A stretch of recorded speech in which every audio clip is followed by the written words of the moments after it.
Le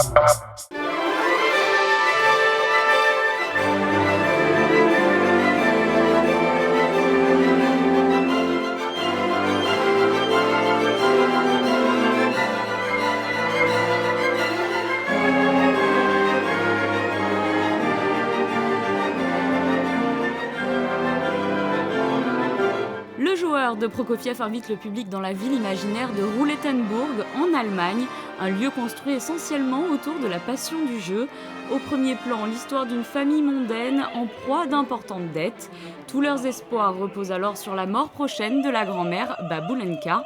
Alexei, jeune percepteur de la famille, est quant à lui amoureux en secret de Paulina, la pupille du général.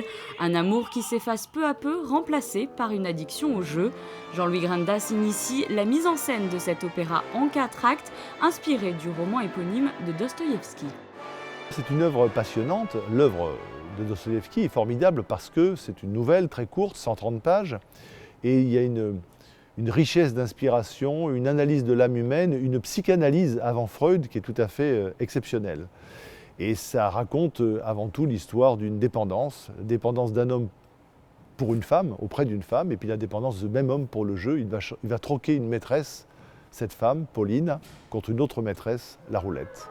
L'inspiration de Prokofiev, son orchestration, fait que par moments on est dans la salle de jeu et on entend, dans l'orchestre, on entend la roulette qui tourne avec la bille qui passe de case en case. C'est quelque chose de tout à fait prodigieux, c'est une expérience. L'orchestre a bien évidemment un rôle déterminant, la musique est foisonnante, par moments forte, par moments douce.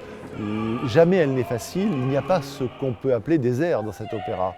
C'est véritablement une pièce de théâtre avec de la musique et avec un drame très fort qui se joue.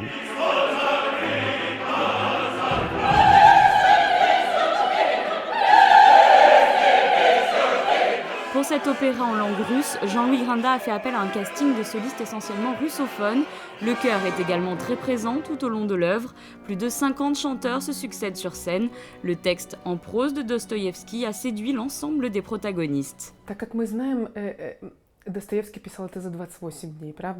Ça n'a pas été facile. Le joueur a été écrit par Dostoïevski en 28 jours. Je ne sais pas s'il a tout révélé sur Paulina, j'en doute.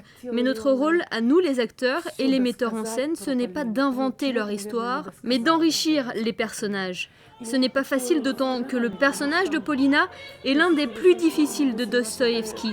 On est à la fin du 19e siècle et pour l'époque, on a du mal à imaginer qu'une femme puisse se comporter d'une telle manière.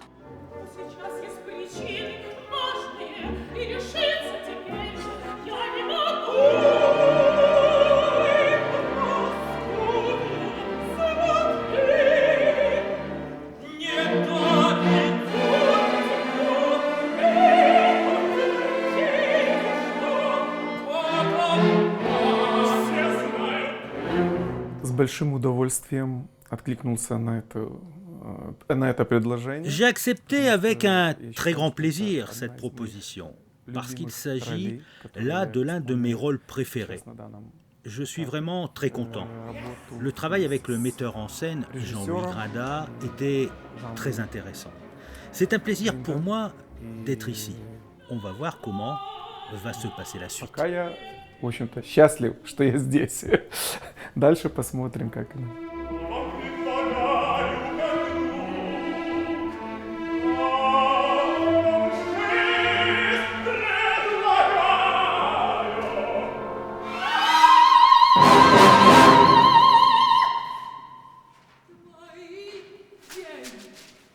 L'Orchestre philharmonique de Monte-Carlo est ici placé sous la direction du maestro Mikhaïl Tatarnikov.